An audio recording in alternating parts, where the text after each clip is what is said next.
तर चालू लेक्चरमध्ये हा झोपी गेला, बघू शकता तुम्ही, एकदम झोपी गेला. तर जय महाराष्ट्र भावांनो आणि त्यांच्या बहिणींनो, स्वागत आहे तुमचं आपल्या तिसऱ्या सिरीजमध्ये. त्याच्या आधी तुम्ही फॉलो आणि लाईक केलं नसेल तर करून घ्या. तोवर आपण कॉलेजमध्ये एंट्री घेऊ. वर्गात जायचं म्हणलं, लेक्चर चालू झालं असं बघतोय तर काय तर दुसरंच चालू होतं. तर प्रिया फळ्यावरती ABCD लिहित होते तिसऱ्या लिपीमध्ये. तर आम्हाला तिसऱ्या लिपीनं काय करायचं, कारण की आम्ही कॉम्प्युटर सायन्सची पोरं आहे. आणि मग काय लेक्चर चालू झालं, पण सुशील जास्त बोलत होता म्हणून मॅडम म्हणली तू फळ्यावरती लिहून दाव. आणि मग काय सुशील लिहून येऊन झोपला डायरेक्ट, बघू शकता इथं. आम्ही मागं बसलो होतो, आम्ही त्याची मजा घेत होतो आणि ह्यो निवांत झोपला होता.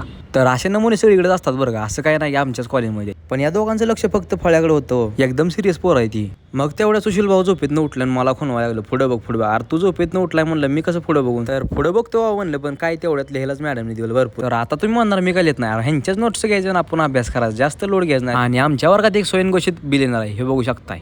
जाऊ द्या असतंय सगळ्यांचं. तेवढं सुशील भाऊ म्हणला मी लेक्चरच घेणार, कारण की सगळी पोरं बाहेर गेली ती. मग मी एकटा शिकवणार.